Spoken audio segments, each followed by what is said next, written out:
Bueno, compañeras, compañeros, vamos a dar apertura entonces a esta parte que tiene que ver justamente con la exposición de Gabriela Sancho. Gabriela, voy a presentarte, es coordinadora regional de la Internacional de la Educación para América Latina, psicóloga, máster en pedagogía con énfasis en diversidad en los procesos educativos. Tiene también una especialización en relaciones internacionales y política exterior. Nos vas a hablar, sí, Gabriela, de los objetivos y desafíos de la red de trabajadores de la educación de la IAL, pero antes haré una reflexión como encuadre sobre las políticas neoliberales, de los efectos psicosociales y una mirada feminista sobre América Latina. Bienvenida y muchas gracias.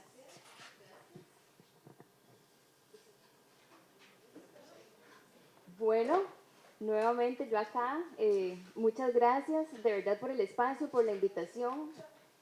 ¿Se escucha bien? Sí, bien. Bueno, eh, un poco el título de la conferencia es general, lógicamente, ¿verdad? Son temas y son perspectivas muy amplias para discutir y para tratar. Yo lo que vengo acá es a compartir con ustedes un par de ideas, un poco para reflexionar y para pensar juntas y juntos porque hay preocupaciones que desde la Internacional de la Educación y desde la red de trabajadoras que voy a comentar, que son esas instancias, gracias, eh, tenemos discusiones que tenemos en nuestros eventos, en nuestros encuentros, y a partir de ahí hemos venido elaborando estas reflexiones y estas ideas. Un poco para iniciar, yo quería comentarles, porque hablando con Leticia y con las compañeras, me decía, contá un poco, gracias Gaby, contá un poco qué es la Internacional de la Educación en términos generales, ¿verdad? Porque hay gente que no puede que no sepa, bueno, la Internacional de la Educación es una federación mundial, mundial. La sede, la oficina central está en Bruselas. Y hay oficinas regionales que hacen coordinaciones políticas a nivel mundial. Entonces, en África, en Asia, en el Medio Oriente, en Europa, Estados Unidos, etc. Para América Latina, la oficina está en Costa Rica, puede estar en cualquier lado, está en Costa Rica y coordinamos toda América Latina, desde Honduras, Guatemala hasta Argentina, Uruguay, todo esto acá, ¿verdad? Y el Caribe. Entonces, es una federación mundial de docentes. Reunimos a más de 32 millones de docentes de todo el mundo, de todo el mundo. Y una de las políticas desde el nacimiento de la Internacional de la Educación es la defensa de la educación pública y, entre otras líneas, la promoción de la participación política de las mujeres dentro de las organizaciones sindicales. Es decir, desde el nacimiento está colocada la posición de que en el sector educación a nivel mundial más del 80% de la docencia está constituida por mujeres o que se sienten mujeres a nivel mundial. Entonces ya por ahí hay una particularidad política de esta organización de la Internacional de la Educación. Y yo vengo entonces a partir de eso a compartir con ustedes estas ideas. Posteriormente, les comento, voy a dividir mi exposición en dos partes. En una voy a hacer lo que decía la compañera, como algunas ideas, un contexto, ¿verdad? Desde esta posición un poco para la reflexión, en referencia al sindicalismo y a América Latina, no necesariamente Uruguay, porque Uruguay siempre ha sido muy particular en América Latina, va en mucha avanzada en muchas cosas en referencia a otros países. Y la otra parte de la exposición es lo que hablábamos con Leticia, les voy a hacer una referencia de la red de trabajadoras de la educación. ¿Qué es? ¿Cómo empieza? ¿Cuánto llevamos? ¿Qué estamos haciendo? ¿De acuerdo? ¿Qué desafíos tenemos? En la primera parte de la exposición yo voy a referirme, y le coloqué hasta título y todo, le puse América Latina desde una mirada crítica, políticas neoliberales y la guerra contra la vida. Y ahorita les voy a comentar por qué ese título. Luego voy a hacer mención, le puse en clave feminista, también un poco para motivarnos a ver qué entendemos o qué estamos pensando en ese sentido.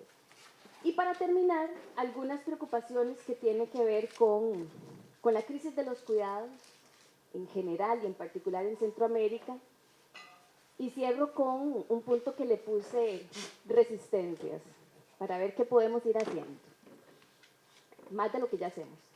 Bien, hay números que los organismos internacionales que no nos representan tienen. Y hay otros números que podemos encontrar en otros lados.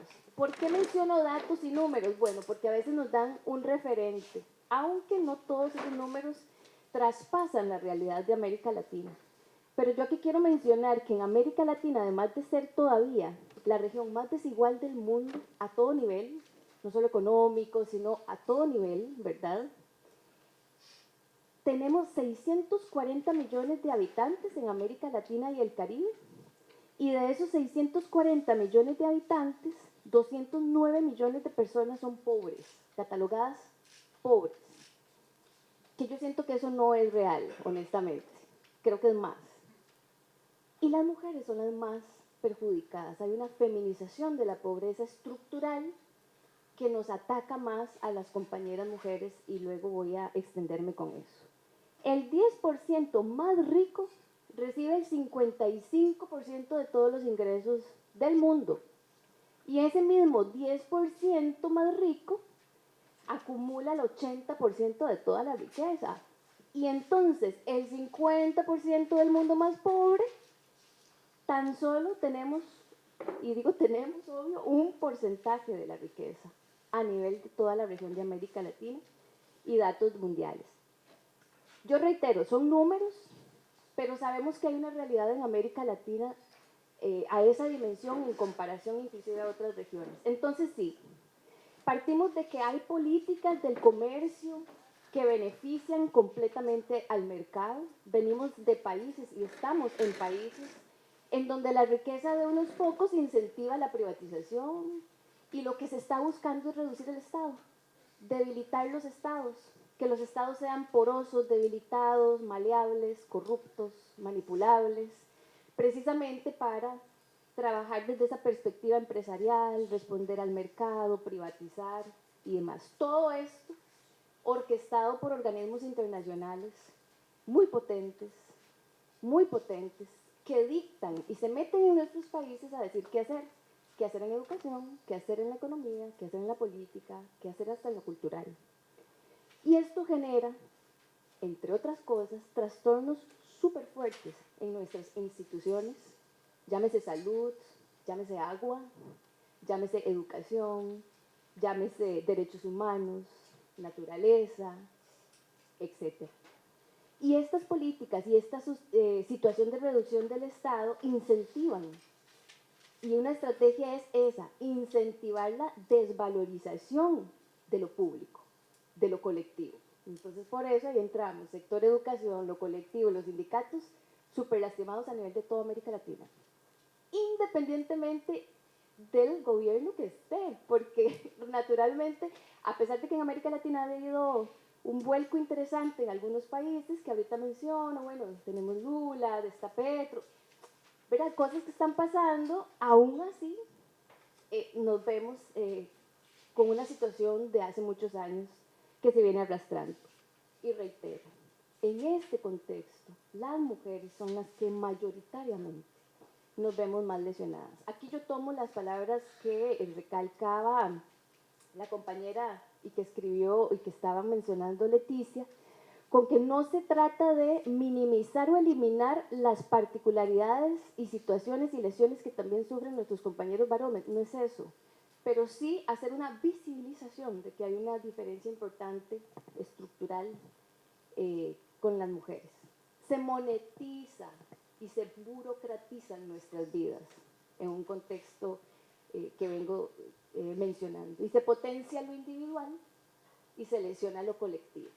Bien, el otro día en un video de un curso que estaba revisando un profesor español, pero que vivió mucho en América Latina y conoce, y indicaba lo siguiente, decía: el capitalismo global y el sistema mundial en este momento, y particularmente las políticas neoliberales en América Latina, se abrieron por muchos factores, Pero él mencionaba particularmente en América Latina que después del golpe militar en Chile en el 73 fue como se instala oficialmente prácticamente en América Latina. En Chile con sus particularidades y en el resto de América Latina. Y decía lo siguiente, y se expresa de muchas maneras, y ahora todavía lo vemos, lógicamente. Venta de bienes públicos, comercio por medio de apertura a la libre, con los tratados de libre comercio y demás.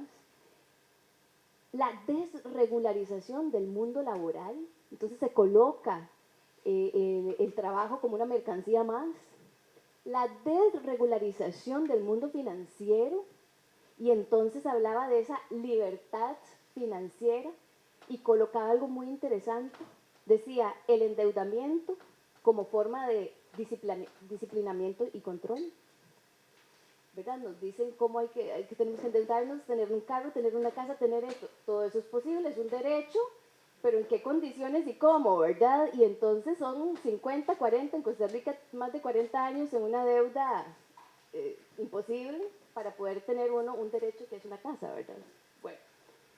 Y sí, y decía él, y se necesita gobernar el pueblo y controlar el pueblo por muchos medios. Uno, medios de comunicación, y otros, el control intelectual.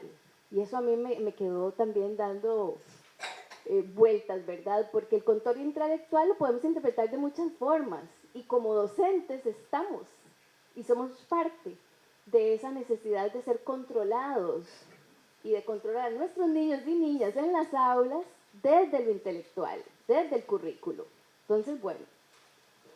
Y por otro lado, estaba también leyendo para venir acá y alimentar un poco la reflexión sobre lo que decía la compañera que yo me iba a referir, subjetividad y la psicología en el capitalismo neoliberal. Vean, de esto hablamos yo creo que muy poco a nivel general, y en el sector de educación yo creo que tiene que ser aún más elevada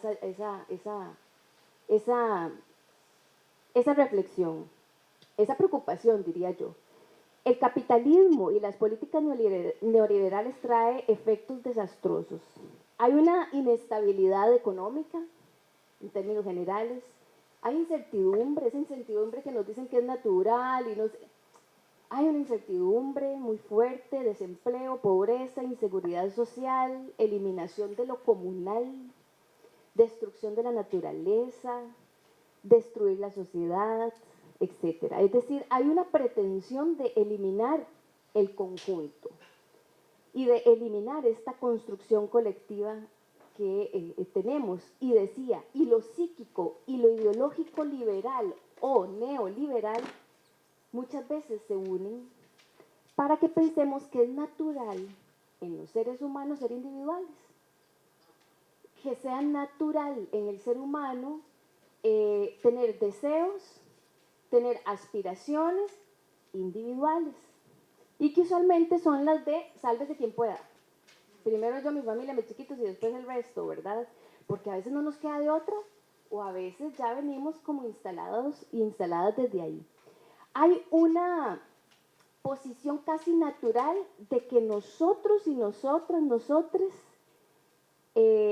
eliminemos al otro con mayúscula, a ese otro de otra raza, a ese otro de otro color, a ese otra que es mujer, a esa otra que no sé qué es, porque no me interesa, ¿verdad? Es eliminar al otro, yo primero, individual, y que eso no lo venden estructuralmente como algo natural. Decía también que entonces desde esa subjetividad necesaria en el neoliberalismo y en este sistema, somos los hijos y las hijas perfectas, si nos vamos desde ahí. Entonces va de nuevo, que la persona, ese sujeto del neoliberalismo trae consigo daños psicológicos serios que se expresan de muchas maneras. Ansiedad, depresión. ¿Cuántos suicidios tenemos en América Latina a todo nivel? De nuestros estudiantes, de nuestras, ¿verdad? Las maestras, los maestros, ¿cómo andamos en ese tema? Angustias de todo nivel, llámenle la enfermedad que sea, enfermedades de todo tipo, física, psicológica, y también pocos vínculos con otras personas.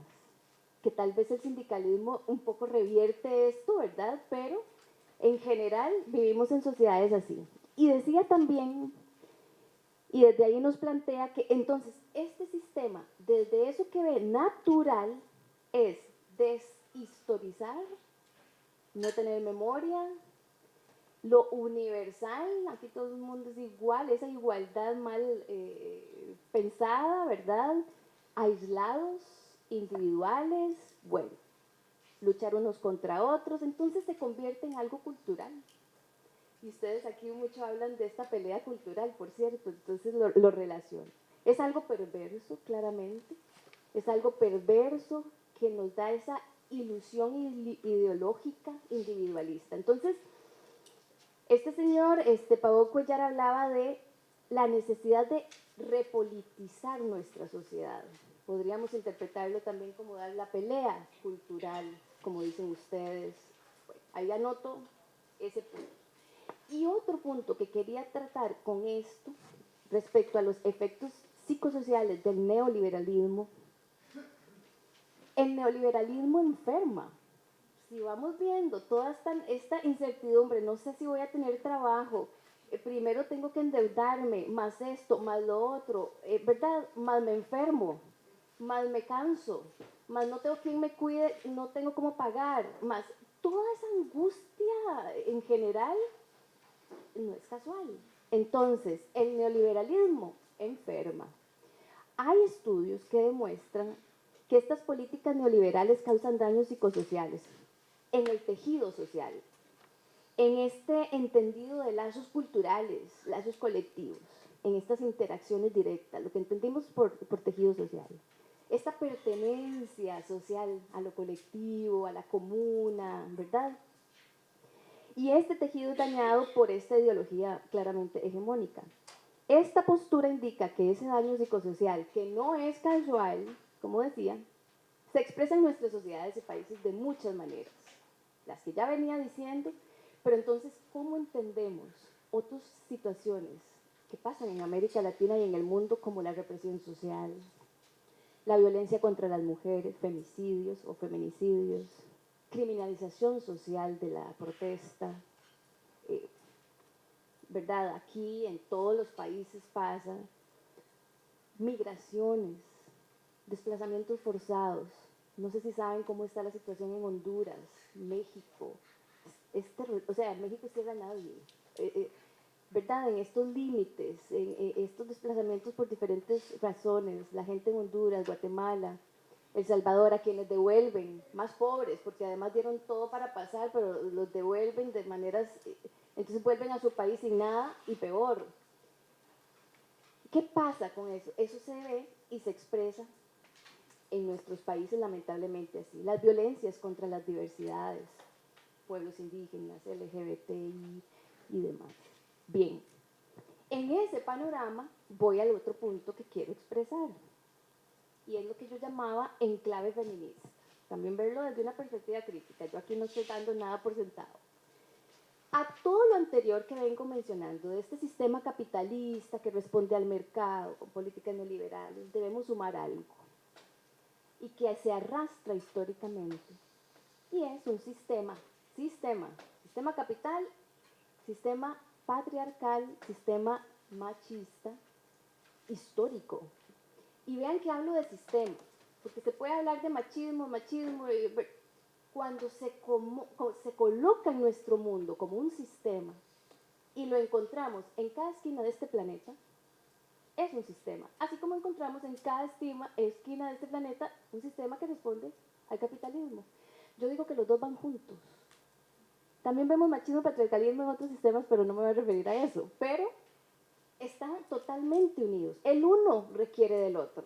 Y si vemos las prácticas más fuertes en nuestros gobiernos, en la política, está totalmente permeado por un sistema patriarcal y machista histórico del que quiero aquí mencionar. Obviamente, esto aumenta considerablemente todas las desigualdades sociales que nosotros conocemos y que venimos hablando.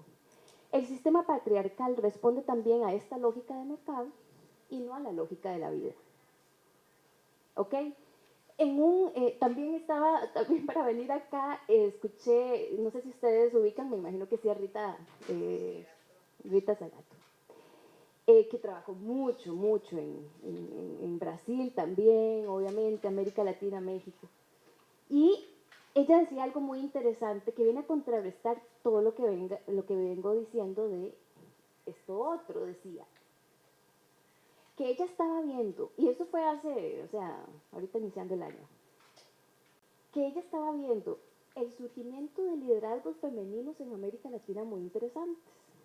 Menciono Francia Márquez en Colombia, no sé si la ubicamos, ¿verdad? Sonia, me disculpan la pronunciación, Sonia Guayayara, Guajajara, no sé, Brasil, ella es la ministra de los pueblos indígenas ahorita con Lula en 2023. Suili Caneiro la colocaba ella como de los liderazgos intelectuales y activistas de Brasil, junto con Lerila González.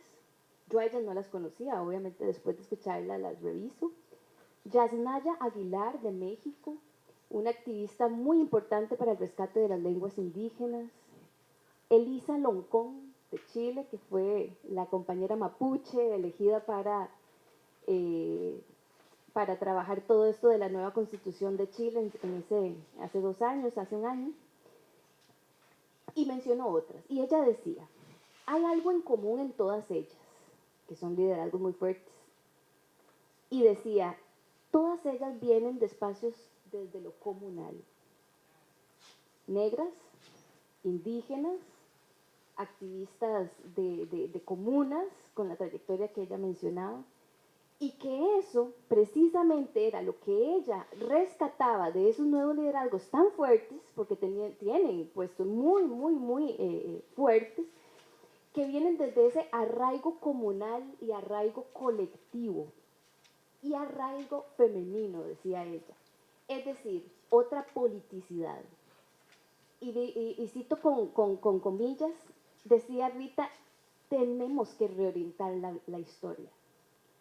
Tenemos que pensar la política desde la historia de las mujeres también. Las mujeres son las tejedoras del sentido comunitario. Es ese tejido social y es esa historia que tenemos que preservar. Decía, somos preservadoras de la vida y los vínculos. Y entonces rescato eso de toda su ponencia precisamente para pensar en otras formas de hacer política. Porque tenemos como una historia de cómo hacer política, de qué maneras, qué entendemos por ciertos conceptos. Y eso a mí me dice, podríamos pensar en otras formas de hacer política. Un ejemplo, ¿verdad? Han sido todos los movimientos de mujeres y feministas en América Latina que han tenido otras formas de organizarse. Por ejemplo, me he dado cuenta que más que votación y demás son asamblearias, ¿verdad? Toman decisiones desde el horizontal puramente, consideran el votar como discriminatorio para las pocas personas que no opinaron igual, ¿verdad? Entonces trabajan mucho con el consenso. Y hay una dinámica muy interesante ahí no digo que sea la forma, pero pensemos en otras formas de hacer política y creo que eso lo quería colocar acá a ver qué piensan ustedes, cómo lo ven, porque sí me parece importante mencionarlo. Y un punto que no me voy a detener en ese, tiene que ver precisamente con la educación en general, con el currículo y demás, que en esto yo sí quisiera como mencionarlo. Yo creo que también tenemos que pensar en otras formas ¿verdad? De replantearnos el currículo, no sé aquí en Uruguay, pero lo hablo a nivel general, cómo dar nuestras clases, qué estamos dando en nuestras clases. En una universidad hablábamos y debatíamos de que muy pocas investigaciones son mencionadas a mujeres investigadoras.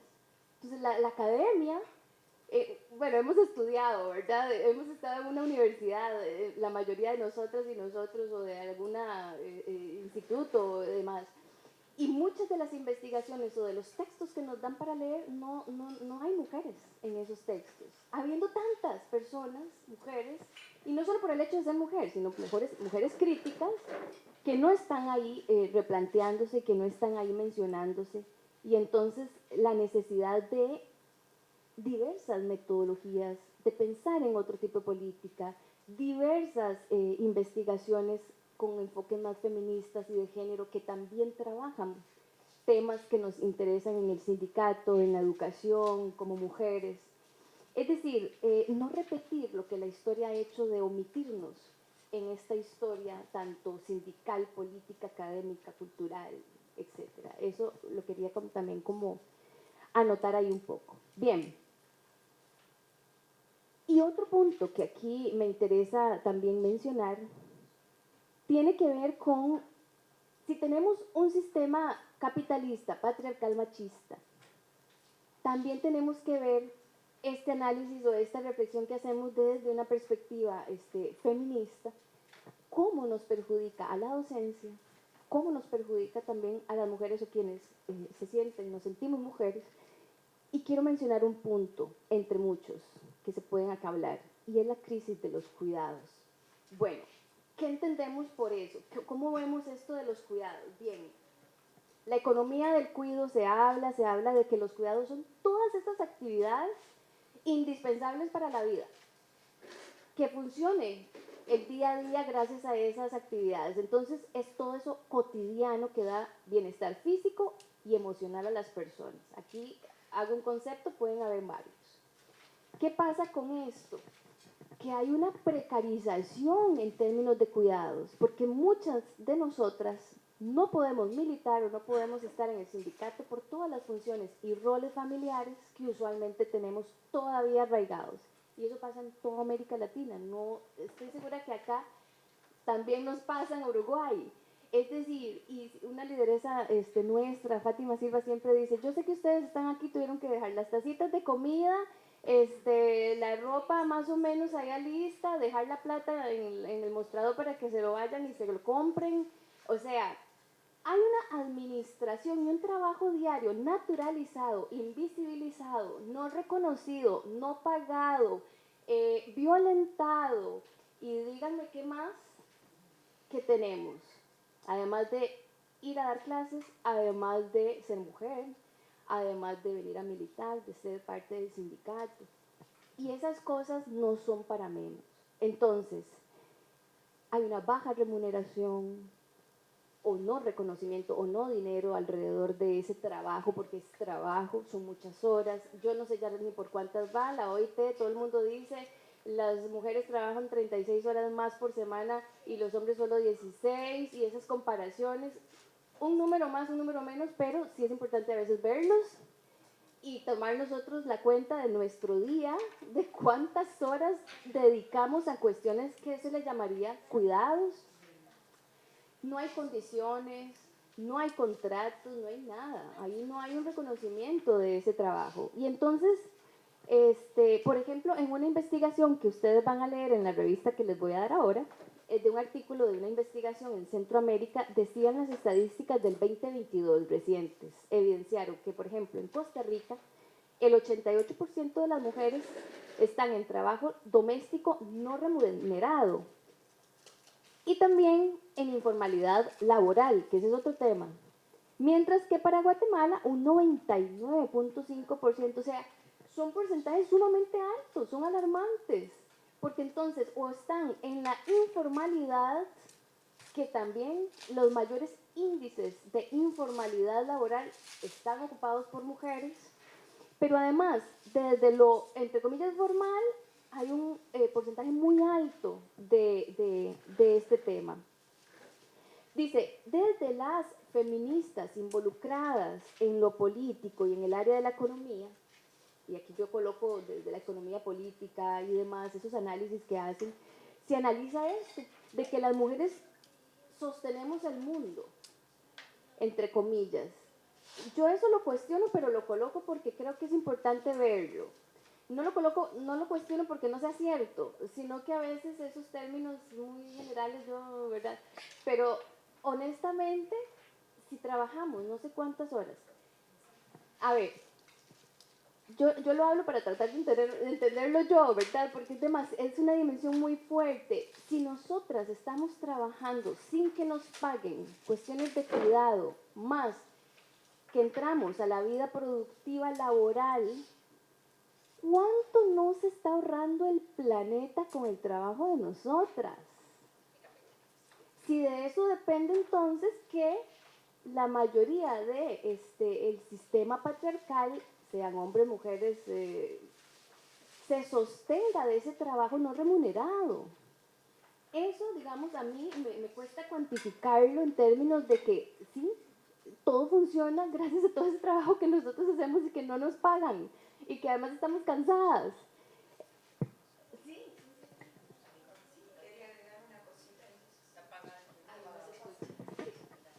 Agregar ahí una cosita, o sea, porque yo no tengo hijos, pero no quiere decir que no tenga, claro, tengo de 4 patas y me dan un trabajo bárbaro, pues son 3, pero igualmente todo ese hasta el pienso que yo estoy, bueno, ahora salgo, voy al súper, que ese no, no, pero hoy hay oferta de frutas en el Dorado, entonces voy a hacer los mandados allá, no, porque hoy es miércoles y tengo, llegó la fruta a tal lado, no, porque hoy...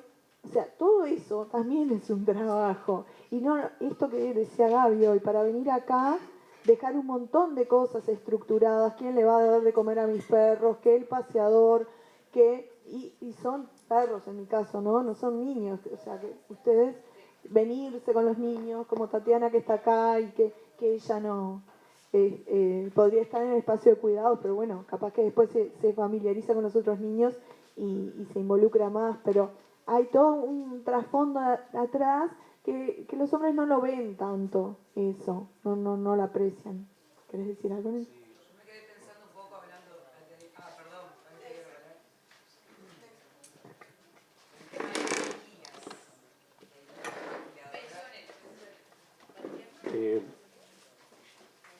Y pensar que eso es una construcción cultural, porque cualquiera de los dos integrantes de una pareja o de un hogar puede hacerlos.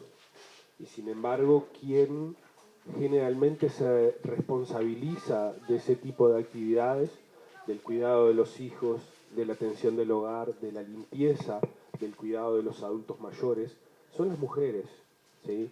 No quiere decir que no haya hombres que no se responsabilicen, pero en su mayor medida quienes lo hacen son las mujeres. Y por una cuestión simplemente de que digamos, culturalmente es a las mujeres a quienes se las hace responsables, ¿sí? desde la niñez de ese tipo de cosas. Tanto explícita como implícitamente, ¿no? Porque no necesariamente es una enseñanza que se hace de manera explícita, pero la sociedad en general, las formas familiares, lo que se ve en la televisión, hacen justamente de que sean las mujeres quienes en su momento se hagan responsables de ese tipo de situaciones cuando los hombres también podríamos llegar a hacerlo. Sí, ahí me hacía acordar que en esto de las entrevistas, con esto que aportaba Nelson, que ha participado de encuentros de la red en Recife, junto con Silvina,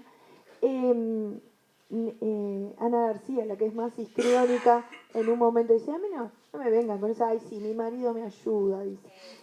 Dice en un momento, vos preguntale si lava el baño. Cuando alguna te diga, mi marido me ayuda, vos preguntale si lava el baño. Y ahí me va a decir si te ayuda o no te ayuda.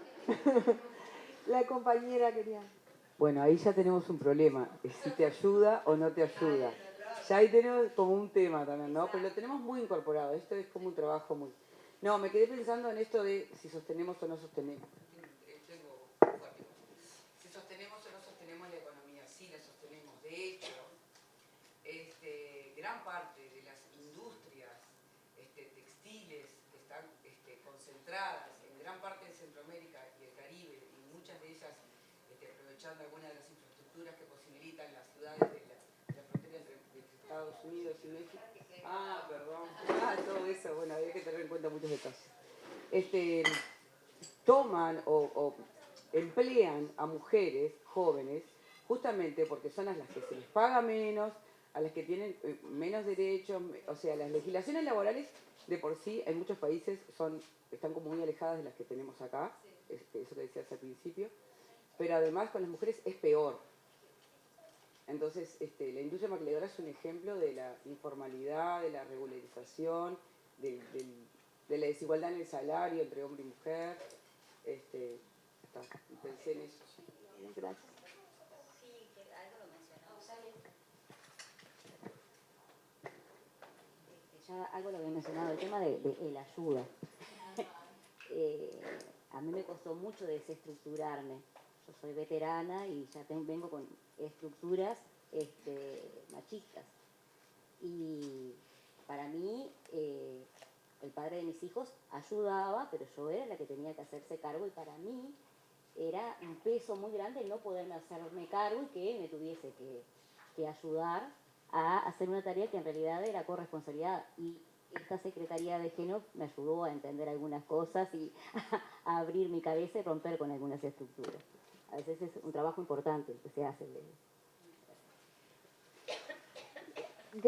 Ok, bueno, si quiere ahorita también podemos. Ok, bien, no, todo eso alimenta completamente esta discusión, podemos conversarlo, interrumpir y demás. Entonces sí, yo hago preguntas, perdón, iba a decir algo referente a lo de Leticia, yo tampoco tengo hijos, pero cuidamos adultos mayores, cuidamos, siempre hay algo de que hacerse cargo y entonces tenemos esos roles instalados. ¿Qué pasaría si eso se pagara? Si eso se cuantificara, ya debe estar cuantificado, lógicamente. ¿Cuánto sería ese monto por día en el mundo? ¿Quiénes hacen ese trabajo no remunerado? ¿Quiénes mayoritariamente? Principalmente mujeres, y principalmente mujeres migrantes en unos países, que eso también vulnerabiliza una situación ahí muy fuerte. Entonces, ¿cómo esto impacta la economía mundial? ¿Cómo este sistema económico mundial es impactado positivamente con esto que no nos pagan, con esto no remunerado, con esto no reconocido? Estoy hablando en términos, es verdad, económicos, pero impacta en muchas áreas. Las mujeres somos la mitad de la población, más de la mitad en este momento de la población del mundo. Y en todo el mundo pasa esto en unos más que en otros, ¿verdad?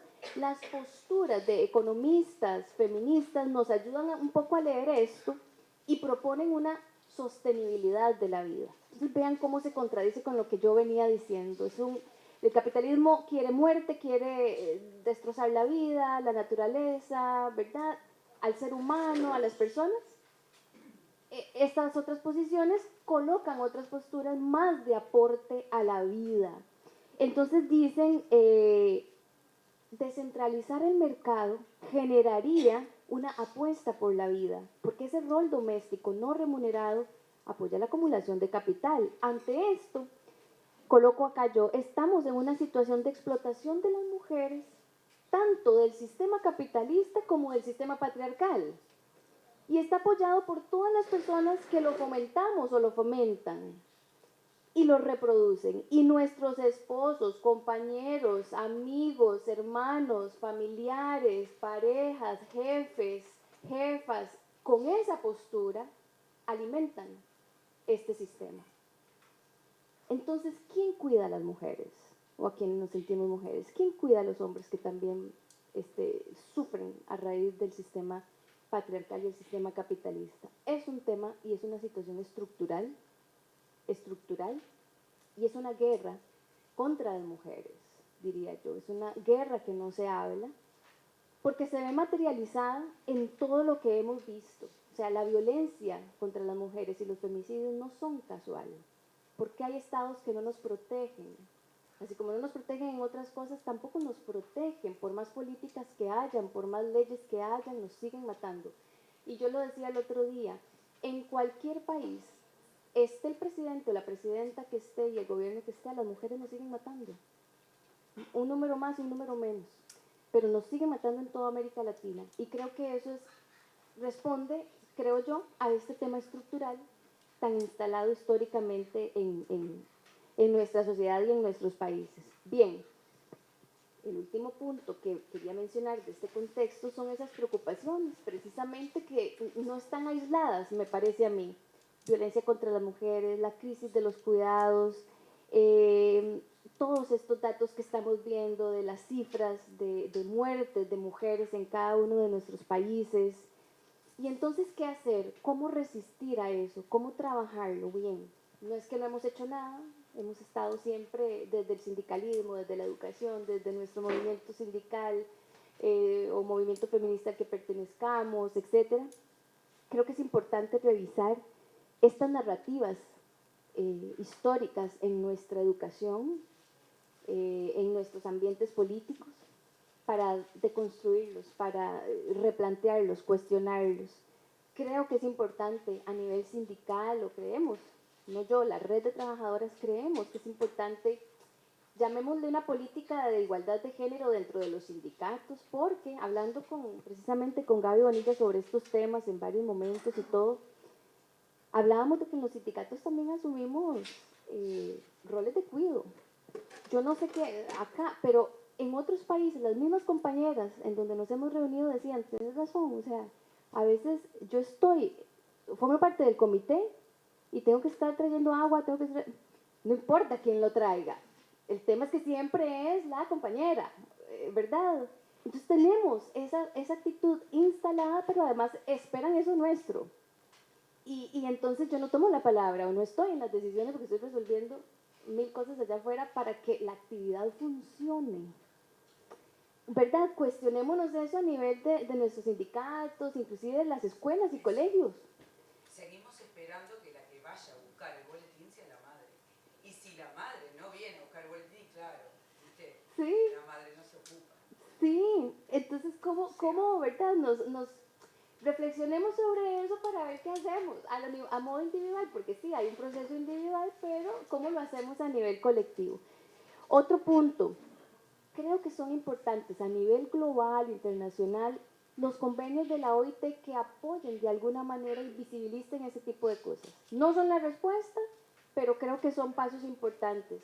Y ustedes han sido ejemplo de eso. El convenio 190 de la OIT en contra de la violencia y el acoso en el mundo del trabajo creo que es importante. El convenio 156 que tiene que ver con trabajadoras domésticas, el convenio 189, etcétera. Otras cosas, lo colectivo. No nos compremos esa historia de esa individualidad, ¿verdad? Sigamos con lo colectivo, fomentemos experiencias populares, colectivas, sindicales, movimientos sociales, movimientos feministas, lo común. Estas rebeldías organizadas que vemos en muchas instancias, ¿verdad? ¿Cómo redistribuimos las responsabilidades familiares, responsabilidades sindicales? ¿Cómo responder a las personas y sus necesidades y no al mercado? ¿Cómo politizar aún más las realidades de las mujeres? ¿Cómo romper esas narrativas históricas que son violentas, excluyentes, desiguales?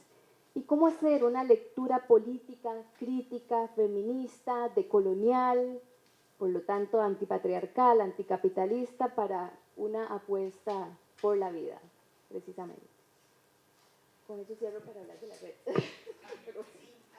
Hablar algo respecto a esto que decía Gaby del convenio 190, que nosotros lo minimizamos, porque bueno, salió y Uruguay fue el primer país en ratificarlo antes del cambio de gobierno, pero otras compañeras, bueno, en Costa Rica se aprobó hace poco, en la ratificación, están en eso todavía, o sea, están en la lucha y avanzando, pero nosotros, que ya lo tenemos ratificado, tenemos todo un tema ahí que es importante, hay que darle seguimiento con el tema de la aplicación. Y ya sabemos que cuando no les conviene lo que dice la OIT, al gobierno, bueno, desestima. Y en ese sentido, el proyecto de ley que está en el Parlamento ahora, que no ha pasado ninguna de las dos cámaras, el concepto de acoso que establece es contrario al que establece el convenio 190.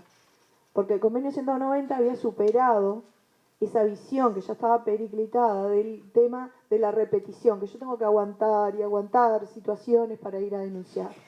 Alcanza con la definición que toma el convenio 190 con que ocurra una vez o la simple amenaza. Y Pablo Mieres, a través de este proyecto de ley que impulsa a través del Ministerio de Trabajo vuelve como a otra biblioteca, digamos. ¿Se entiende? Y hay un retroceso ahí que es contrario al convenio internacional que firmó Uruguay, o sea, es supranacional. Entonces, eso fue denunciado en el marco de la OIT, de la última conferencia, por parte del PIT-CNT, pero hay que darle seguimiento. Así como la otra denuncia que hizo puntualmente FENAPES, ¿no? Que ya sabemos las respuestas y que, bueno, desestiman hasta lo que dice la OIT, por lo de los compañeros de San José, por ejemplo. Bueno, era ese apartado, porque justamente cuando vamos a los encuentros de la red, a veces dicen, sí, Uruguay, bueno, pasen, felicitaciones, el primer país que lo ratificó, bueno, sí, pero no es solo ratificar, es defender. Gracias por la aclaración. Excelente. Yo voy a retomar eso ahorita un toquecito. Y bien, ya con esto termino, les prometo. ¿Por qué todo esto, verdad? Bueno, porque es una reflexión y son comentarios que se han hecho en la Internacional de la Educación precisamente con la red de trabajadoras. La red lleva más de 15 años de existencia. Como les decía, desde que la IEAL nace hay una sugerencia política de que las mujeres participemos políticamente en los sindicatos de manera eficaz, adecuada y demás. Y de ahí nace la red. Hay redes de mujeres en todas las otras regiones, para África, para Europa y demás. Y para América Latina ha crecido enormemente, como les digo, hace ya más de 15 años. Gaby fue una de las compañeras que tenía esta coordinación en la Internacional de la Educación y vio también y le empujó mucho la parte de la red. Y ahí forman parte hombres, mujeres, todo. O sea, es un tema más de cómo construir colectivamente esto, estas discusiones y estas reflexiones. Precisamente para ahí mostrarles, si quiere la próxima, gracias Sergio. No sé si pueden ver ahí, pero tenemos el otro clic, ahí dicen los números. Estamos en 16 países en toda América Latina y el Caribe. Y ya tenemos más de, el otro clic exacto, 33 organizaciones, porque ahí en Uruguay me falta, precisamente, que se acaban de afiliar a DUR. Y todas estas organizaciones son las que conforman América Latina y la Internacional de la Educación. Entonces vean, a veces hemos hecho encuentros subregionales que les llamamos, pero tratamos de hacerlos también regional, porque no es lo mismo escuchar a la compañera de El Salvador y Honduras y también escucharlas a ustedes.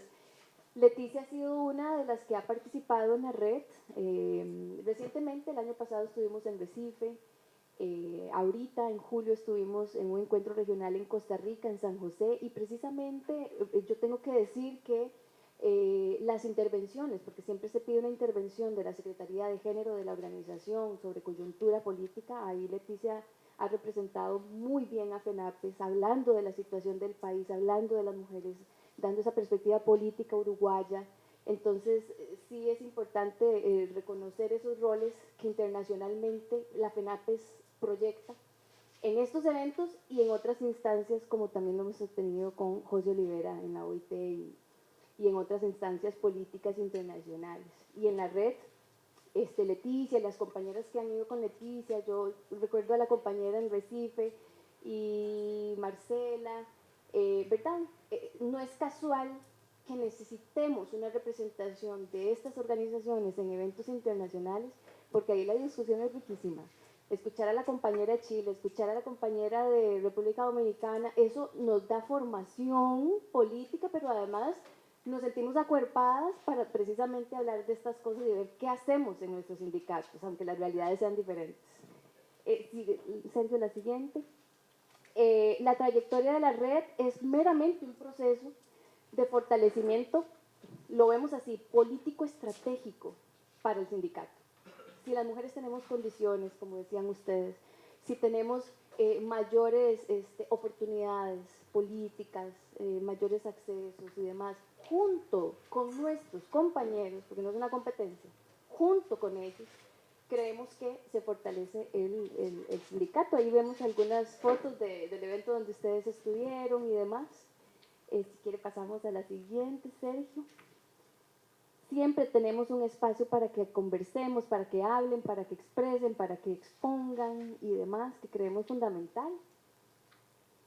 también hacemos entonces la siguiente, varias líneas de trabajo. Yo me voy a referir a algunas. Como les decía, para la red es fundamental, y se instaló eso desde hace ya rato, generar una política de igualdad de género dentro de los sindicatos, precisamente por todas las desigualdades que se viven. Es que, verdad, cuando hablamos y cuando vemos sindicatos de otros países, las mismas compañeras dicen, es imposible a veces acceder al sindicato, es imposible yo dejar mis cosas y irme para el sindicato. A veces siento que no puedo hablar en público, siento que no puedo tener un micrófono y hablar, me da nervios, pero tengo todo aquí en mi cabeza. Yo sé que es lo que tengo que decir, pero no me atrevo a decir.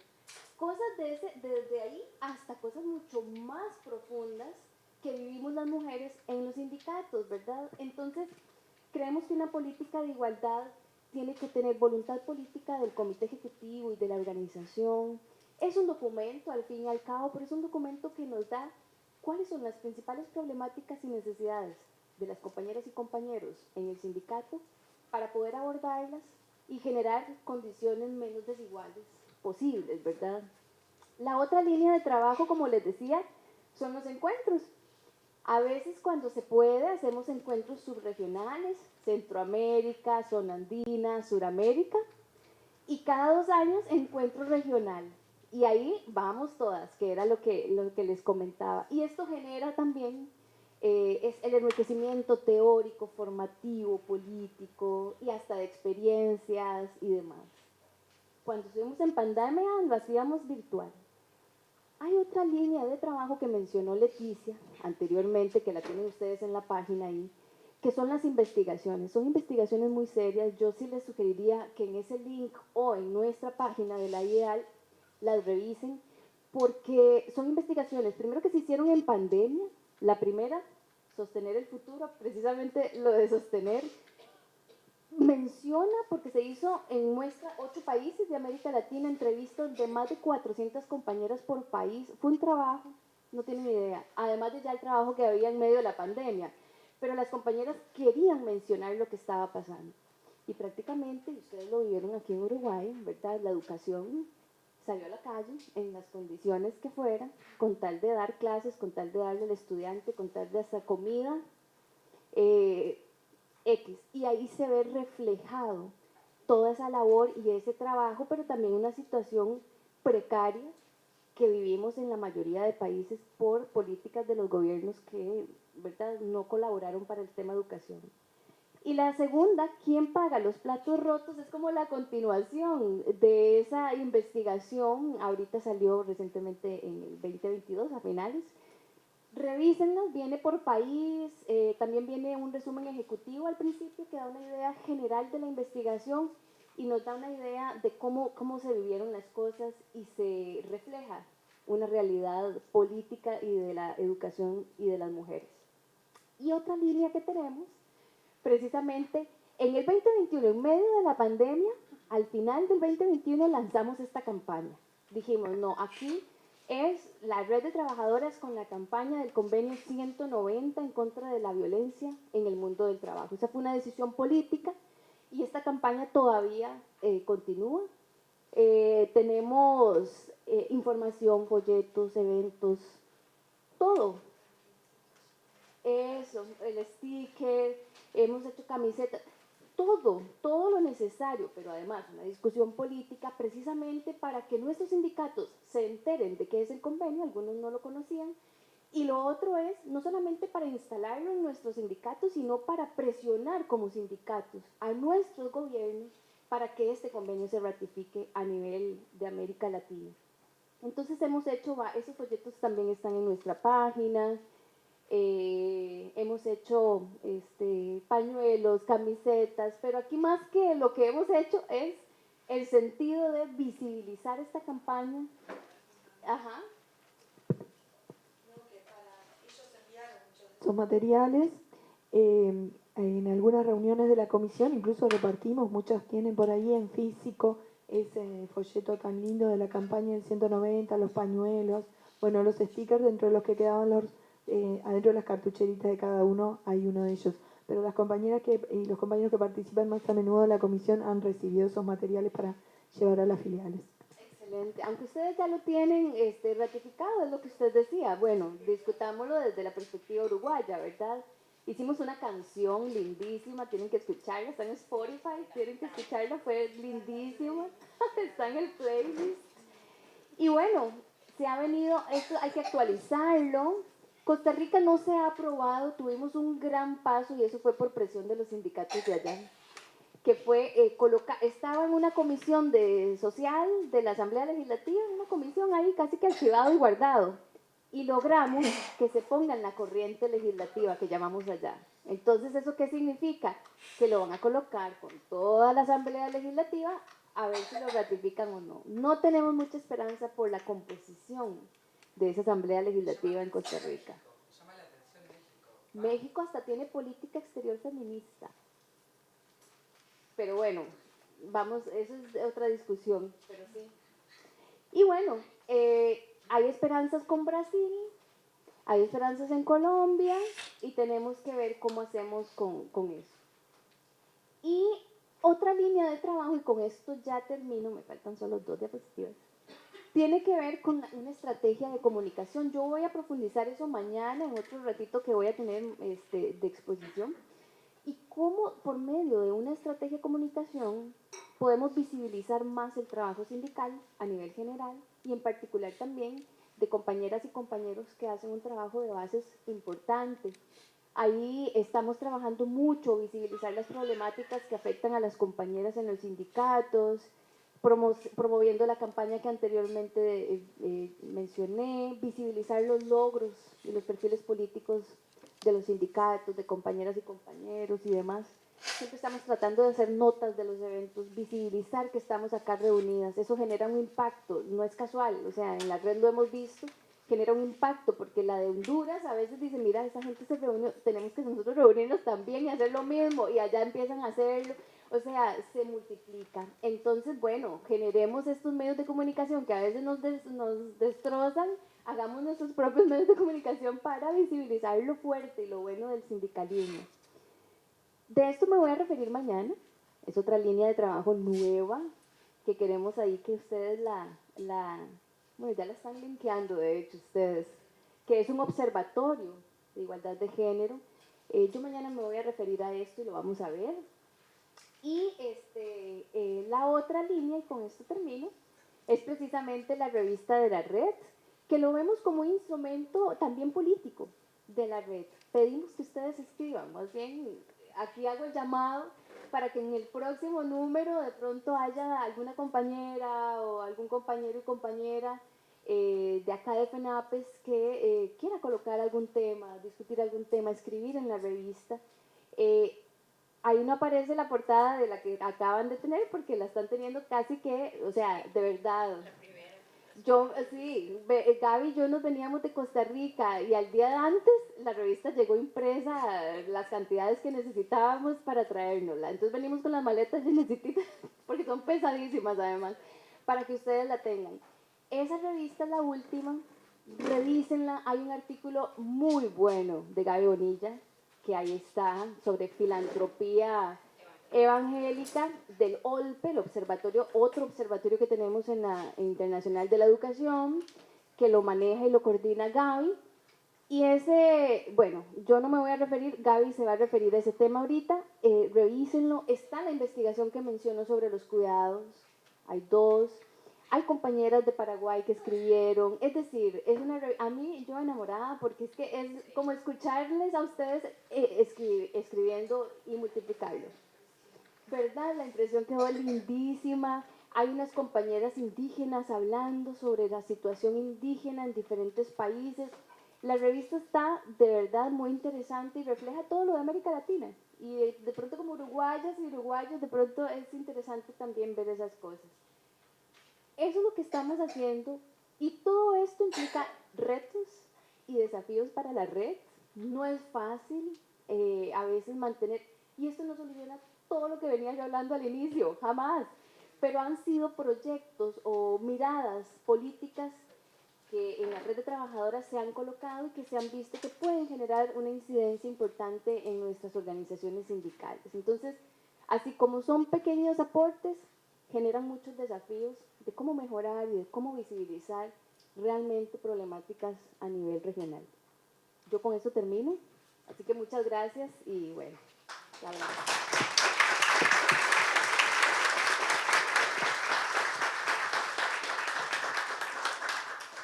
Bueno, como siempre Gaby es una genia, es muy clara y es un placer escucharla y es una dulce.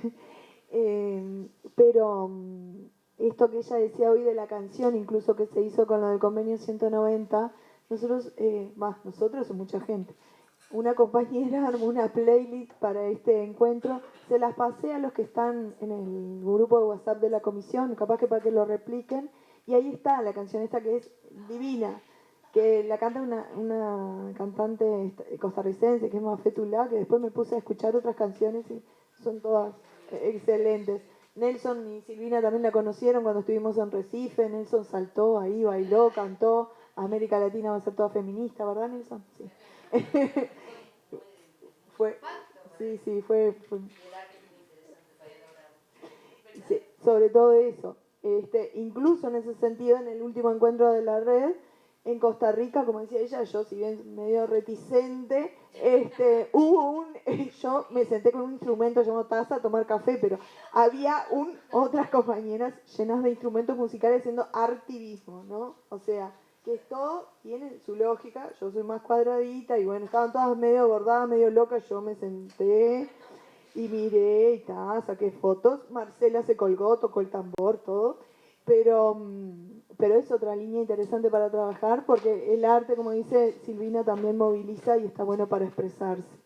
Entonces, y la revista que se van a llevar de regalos a algunos, yo ya la tengo y recontra masticada, rayada y todo, desde que la traje de Costa Rica, pero además la textura, toda la impresión, la calidad, es una belleza, en todo sentido. Está en digital, incluso subido en el link de nuestra página, ¿tá? Pero esa última es bellísima. Y vamos a tratar de escribir algo así. Yo cuando la veía me sentía en el deber. Pero para el número 10 del año que viene vamos a tratar de hacer algo. Bueno, muchas gracias, Gaby. ¿Querés decir algo? Sí, dale.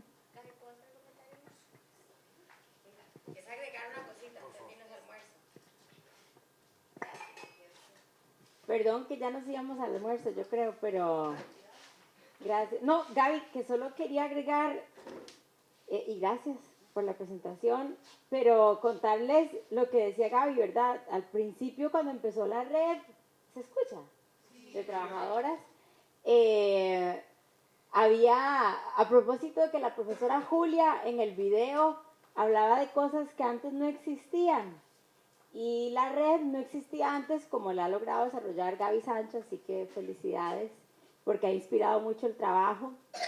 Y al principio cuando no existían la red o las redes dentro de los sindicatos, nada más les cuento, se hacía un trabajo muy básico, volver mucho a la discusión básica del sindicato. Entonces vos decís, bueno, si una organización fuerte lo que hace es organizar, representar, movilizar y hacer agendas de reivindicación, en el sector educativo, digamos, como el 80% de la base son mujeres, la cuota sindical principalmente la pagan compañeras, digamos, el dinero se sostiene con cuota de compañeras también, entonces se hacía esa, como casi que en un dibujo, entonces vos organizás mayoritariamente mujeres, tendrías que tener una agenda que represente, ¿verdad?, los derechos de esa mayoría de trabajadoras mujeres.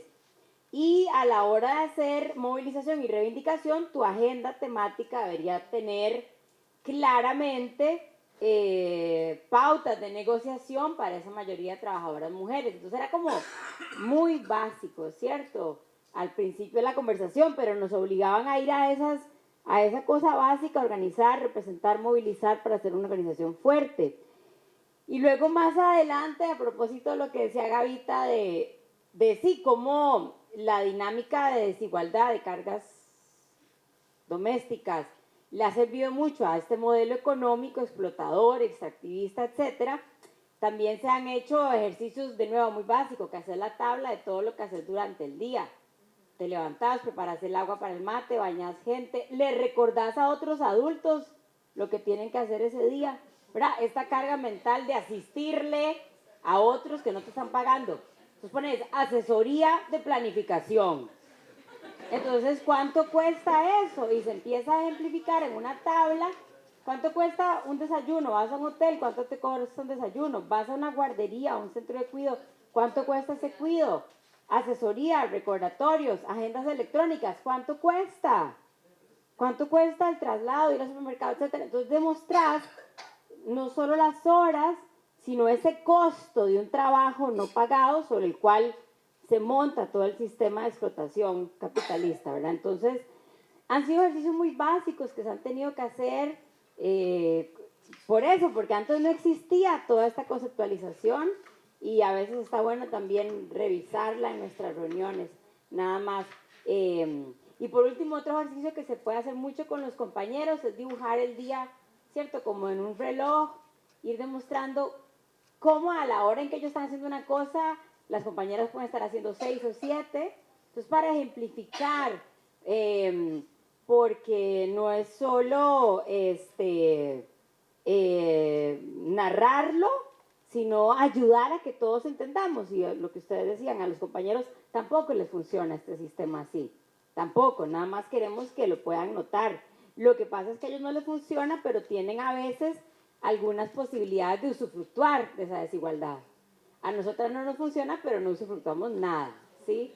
Pero nada más para contarles esos ejercicios que habíamos hecho muy al principio.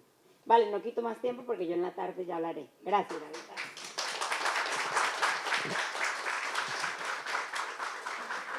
Bien, no sé si alguien más quiere hacer algún comentario, algún aporte. Allá en la compañía.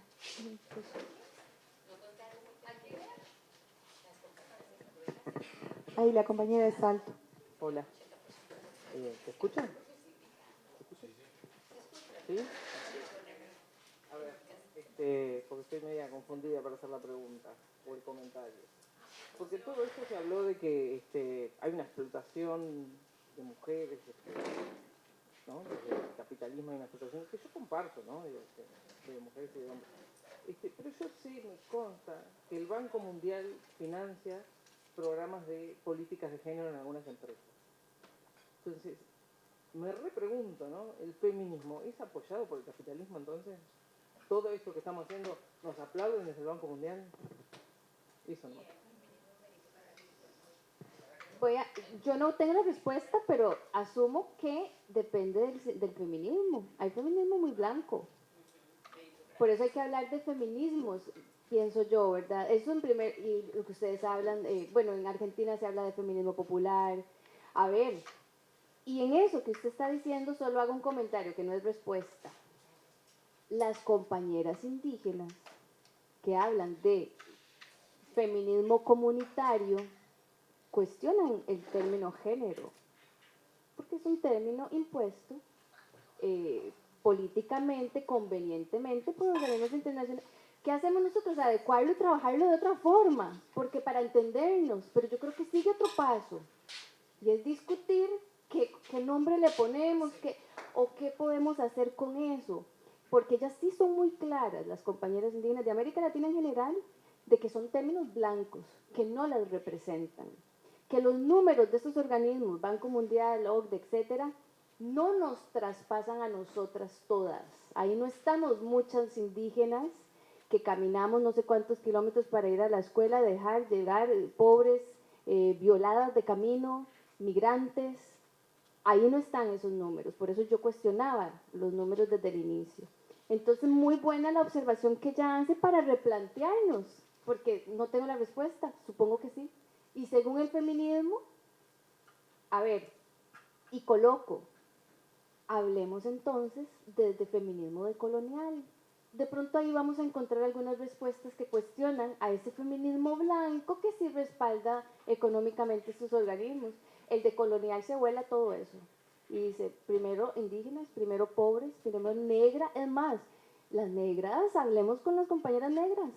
Las negras no apoyan tampoco el término género y eso. están replanteando otras cosas, porque lo que ustedes discuten, que no son negras ni indígenas, no es mi vida. Y entonces hablemos entre todas. Ahí hay todo tela que cortar, que es un poco a la pregunta que ella hacía. Justo me haces acordar a un libro que estuve repasando hace poco, que ya no me preguntes cómo se llama, pero lo voy a buscar. Que justamente se planteaba eso de que a partir primero hablábamos del feminismo, ¿no? Como todas las mujeres unidas en aquellas luchas tan básicas del sufragismo y de la igualdad de derechos. Y a medida que se van conquistando derechos, como decía Julia, y se van reclamando otras cosas, ya hoy en día hablamos de múltiples feminismos, ¿no? Y hay un feminismo institucional, digamos, que no es aceptado por todas las feministas, que es ese que tú hablas de los organismos internacionales y que en general le es funcional al capitalismo, que lo quiere domesticar de alguna manera. Está en nosotros optar por esas otras miradas y construir con estas otras intersecciones que hablaba Gaby. Ahora que está Beatriz ahí, que estuvimos en Honduras en un encuentro muy raro, pero muy enriquecedor, que había compañeras de todos lados y había muchas compañeras negras que hacían estos planteos que dice Gaby, muchos compañeras, compañeros y compañeros trans no binarios, por ejemplo, ¿sí? Y que planteaban también otro tipo de preocupaciones, y ni que hablar las indígenas, y en un momento se medio que se quemó ahí la cosa, se abrió por el tema que la religión como la vivimos cada uno, ¿sí?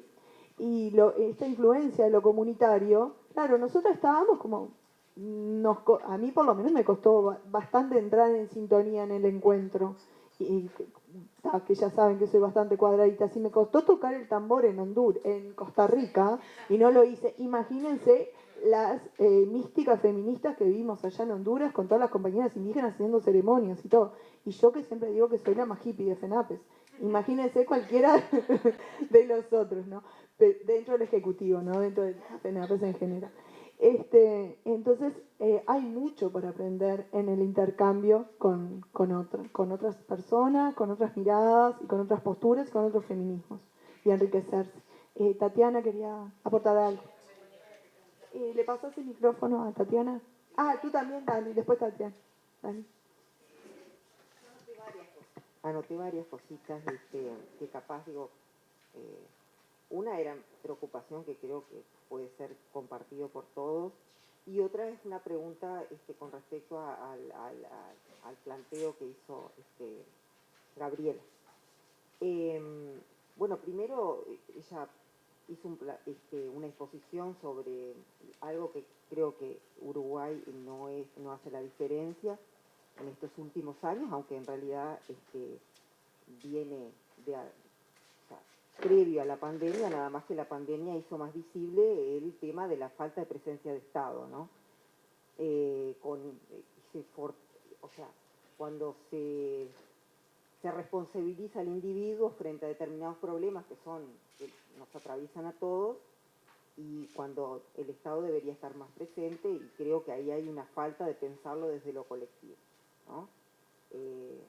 Entonces, ahí yo creo que el planteo de, bueno, pensar cómo resistir a estos embates que se vienen dando con suma peligrosidad en toda Latinoamérica, capaz lo de Brasil ahora fue un respiro, pero el avance de esos movimientos de ultraderecha, ¿no?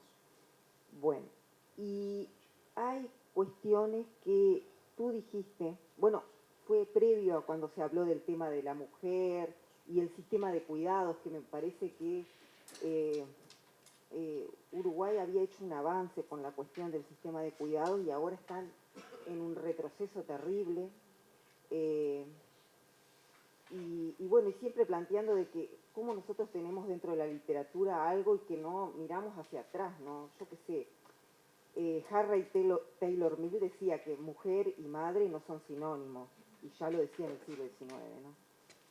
Pero yo quería preguntarte algo con respecto a cuando vos planteaste de que el capitalismo, el objetivo del capitalismo es destruir el mundo.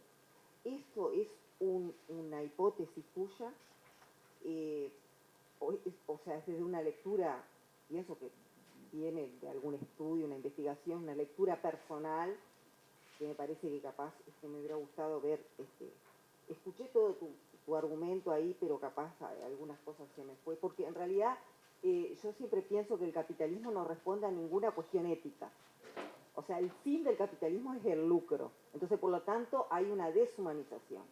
Entonces, la mujer, y acá recuerdo un estudio que hizo, y hay un documental valiosísimo de Brienne, un francés y un colombiano, Brienne y de la Fuente, que habla de la servidumbre moderna, y que dice que la mujer es doblemente explotada, y más en los países del tercer mundo, ¿no?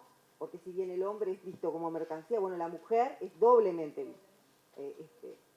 Entonces, por eso digo, quería preguntarte, eso sí, ese objetivo que vos lo asocias, que el objetivo del capitalismo es destruir la vida, ¿no? Decir, porque hay algo bien importante que vos hablaste, que el sistema de cuidado y pensado mejora la calidad de vida, provee bienestar, y bueno, y con ello ya lo asocia el tema del bienestar, bueno, eso, lo que decíamos todos, ¿no?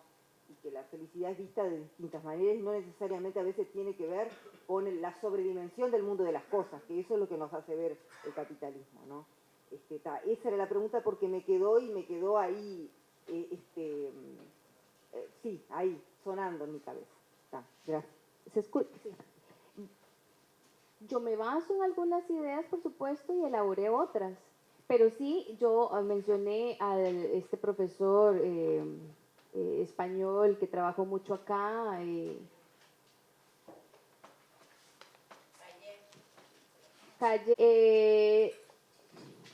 También a Pabllón Cuellar. Revísenlo porque realmente él es el que habla sobre todo lo de subjetividad, psicología y capitalismo y hace una relación ahí interesante. Me baso en un libro costarricense de una socióloga y un psicólogo social que habla sobre el neoliberalismo y los afectos. Muy interesante. De hecho, se lo puedo pasar a Leticia en digital, porque es una perspectiva muy crítica que coloca los efectos del neoliberalismo en los afectos, pero lo dimensionan de todas estas expresiones que mencionaba yo, ¿verdad? Pero sí tengo que decir que no solamente ellos lo mencionan tal cual, sino que más lo que leí y lo que elaboré de la economía feminista, en general, artículos, mencionan que el capitalismo está en contra de la vida, porque ellas promueven o generan la sostenibilidad de la vida. Si ahí lo ético permea, posiblemente, y ahí habría que hacer una reflexión. Pero si lo vemos, y ya eso es reflexión mía, yo tomo informaciones de acá que dicen al ser humano, todos, contra el otro, ganar para mí, porque si no yo no lo logro, ese individualismo, más, no tengo plata, tengo depresión, estoy con mucha sobrecarga, no me reconocen mi trabajo, estoy en esto, eso no va en contra de la vida, nos quieren enfermos, nos quieren enfermas, no, ¿verdad? Por eso decía, es algo perverso, y eso sí lo digo yo, es una relación perversa, te extraen todo lo que pueda, pero te quieren viva, que no se me enferme mucho, que se me muera, porque necesito lo que usted genera, pero la quiero enferma, controlada. Eso es una relación muy perversa que tienen estos sistemas, igual que el sistema patriarcal, que te violenta diariamente, y hablo de sistema, no personas, te violenta diariamente, pero te quieren viva para estarte extrayendo. Es esa relación perversa, no voy a decir tóxica, que ahora todo es tóxico y esos términos son cero, ¿verdad? Creo que es una relación perversa a nivel general, y eso sí. Rita Segato también menciona cosas, ¿verdad? Yo me enfoqué en otras cosas que ella decía, pero Rita Segato es riquísimo escucharla hablar del sistema capitalista y con el enfoque de las mujeres y demás.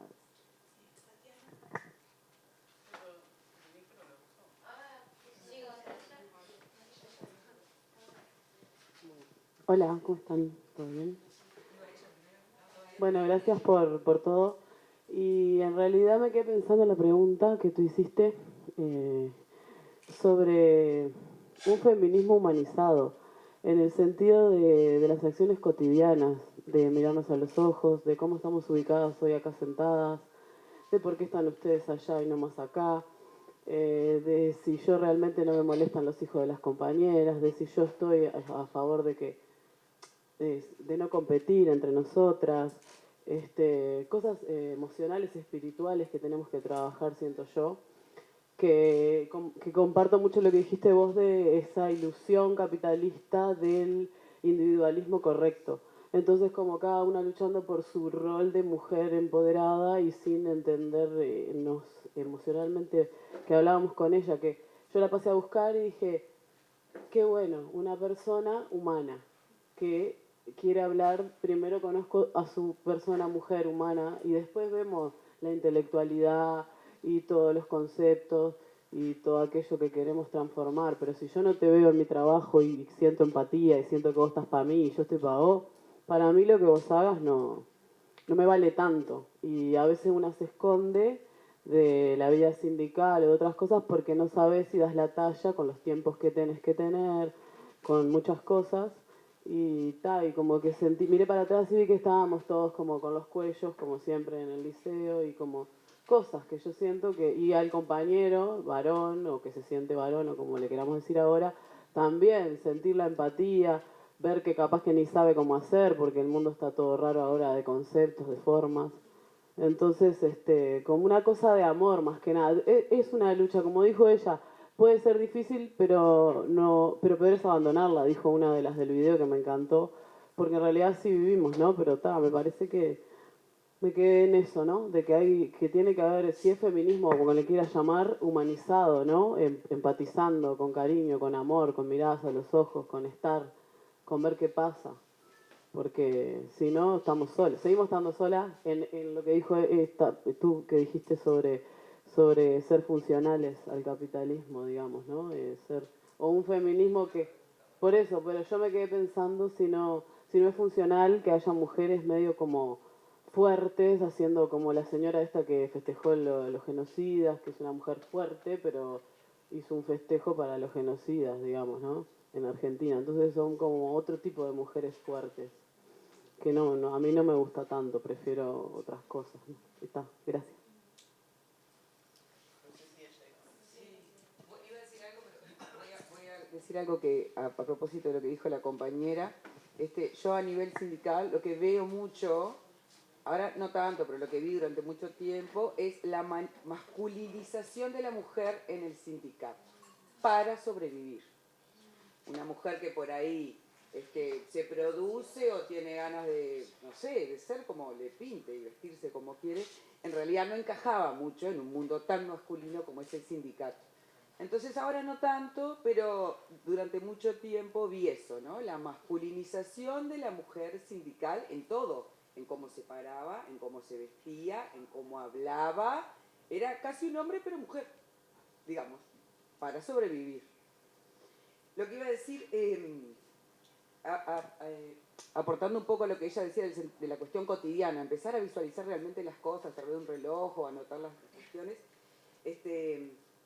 creo que lo que me quedó como resumen de tu charla, porque fue por momentos muy coloquial y eso lo hizo muy entendible, muy bajado a tierra, de construir las narrativas históricas. Para mí es como la clave, de construir las narrativas históricas. Y para mí el primer paso para eso es dejar de romantizar los roles femeninos. Porque lo único que hace el romanticismo de la mujer que cuida, que amamanta, que lleva, que trae, que es dulce, que lo lleva...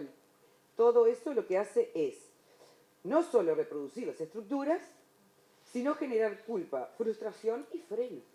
Porque te frena de hacer otras cosas. Cuando, no quedará mal, ¿entendés? O sea que me parece que... O por lo menos trato de trabajarlo ahí en las aulas, ¿viste? Que uno piensa mucho en las aulas siempre. Así que me dejo por ahí.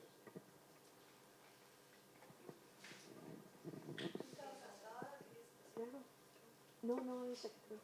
Le pasamos el micrófono a la Vasca, que es la última que había pedido la palabra, para después ir a almorzar.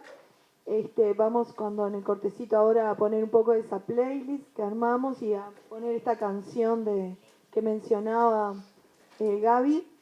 Y con respecto a esto que estaba diciendo ahora la compañera, sí, eso también fue un momento así como de los picantes de ese encuentro que yo les mencionaba en Honduras.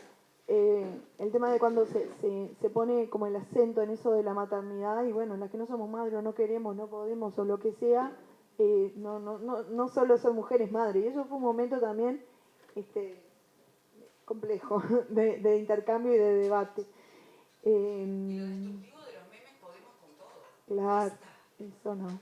Pero nosotros estamos como en muchos aspectos, hemos superado algunas cosas, pero bueno, otras nos faltan y también hay que ayudar sin pararnos desde un lugar de, no me digas eso, ¿no? De superioridad con respecto a las otras compañeras y construir entre todos. Por eso. Ale, la vasca. Buenas. Sí, a mí pedí la palabra porque quizás yo no entendí un poco lo que dijo la compañera, lo malinterpreté o lo que sea, pero creo que hay que ser especialmente cuidadosos con algunos calificativos, ¿no? No entendí muy bien a qué se refería con la masculinización y quizás me llevó a pensar, bueno, pero en realidad, si yo me siento, hay muchas formas de ser mujer y no tengo por qué responder a los patrones hegemónicos de cómo debe verse una mujer, y me parece que es una cosa a debatir, como decía hoy Flor de Lis, ese tipo de cuestiones, ¿no? Porque a mí la asociación que yo hice rápidamente, que seguramente no iba por ahí tu planteo, compañera, es esa gente que dice, yo soy femenina, no feminista, y yo creo que es una cosa que tenemos que poner sobre la mesa, y así como hablamos de feminismos y demás,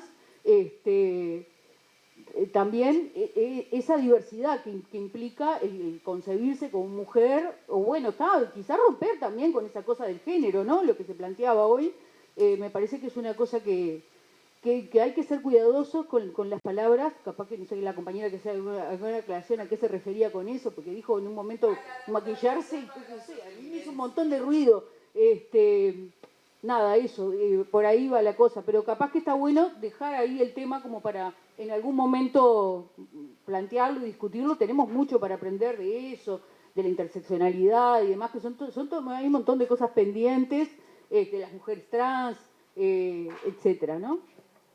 Bueno, sí, lo aclaro. En realidad yo lo dije desde el lugar, porque justo ahora estamos en un ambiente sindical, pero lo digo en la mujer en general. Hay una tendencia, o capaz ahora no tanto, porque hablamos como mucho más de esos temas, pero hay una tendencia, hubo una tendencia durante muchos años para que la mujer pudiera como sobrevivir en determinados ámbitos, reprimía determinadas cuestiones, porque era un mundo de hombres. No podemos negar eso. El mundo siempre fue, por suerte ahora se están abriendo otros espacios, pero el mundo siempre, lamentablemente, las redes de poder las tejieron los hombres, lamentablemente. Y muchas mujeres que, hubieron mujeres que durante mucho tiempo ni siquiera podían poner el nombre de sus publicaciones, tenían que usar seudónimos porque eran mujeres. A eso me refiero, a lo largo de la historia. No es solo ahora, es camuflarse para sobrevivir. Desde ese lugar lo digo. No importa el ámbito, ahora porque es sindical, pero en muchos. Para mí eso tiene otra arista también, que es si vos sos sexy, pensás o no pensás. ¿Viste? Y no lo hacen los hombres, las que te juzgan son las compañeras. Total. Que eso yo me ha pasado. Exacto. No es que sea muy sexy, te digo. Pero... A eso me refiero. Pero es un sentir. Cuando dijo eso de la repetición del 190, yo digo, ¿y de los hombres o de las mujeres? Porque si siempre vas y te miran cómo te vestís y a ver cómo te vestís, pero si fuera un palo vestido así me podría poner cualquier ropa. Pero como no, me tengo que ver qué me pongo hoy. A ver si puedo ser buena persona o no. ¿Viste? Está salado. Tatiana siempre queda bien igual. Bueno, nada, como ven, hay mucho por trabajar, por eso es importante el trabajo en la comisión, que se acerquen, tener estos debates, que cada vez seamos más compañeras y compañeros participando. Yo en ese sentido me quedaba súper contenta, por ejemplo, con eso, si bien hay un núcleo fijo, digamos, que decíamos hoy, que desde el principio viene sosteniendo el trabajo de la comisión, se han ido incorporando otras compañeras. Por ejemplo, me acuerdo de ahora que estaba Andrea, que llegó de Minas, que al principio tenía una problemática ahí en el liceo y quería ayuda, qué sé yo. Y bueno, y se acercó a la comisión, fuimos, pensamos entre todas. Yo creo que salió como respaldada, empoderada, como decimos ahora.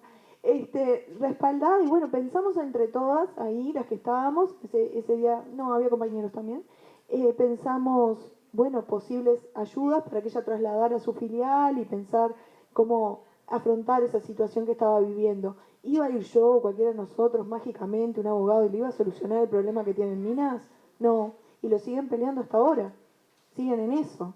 Y hoy hay, no sé, andan por ahí, 3 compañeras de la filial, o sea, 3 que vinieron desde Minas, ¿no?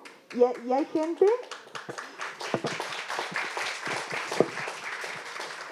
Y ese es un trabajo de base de Andrea, ¿sí? Es un trabajo de base de esto que hablábamos, de que estas instancias son importantes para el fortalecimiento de los referentes locales. Si no, ella se hubiese quedado aislada ya, sin saber qué hacer, o, bueno, mirando para el costado y dejando que una situación injusta siguiera transitando. Y un tipo con miles de denuncias iba dando clase y metiéndose en los salones. Entonces, ese es un trabajo importante. Y yo estoy súper orgullosa de Andrea, del trabajo que ha hecho, y de que hoy haya venido 3 desde allá, mientras hay gente que está acá a unas cuadras y no se mueve, ¿sí? Entonces, está, bueno, por ahí vamos a comer, a descansar un poco, a aprovechar un poco el día, que está más lindo hoy, y a las 15 nos vemos acá.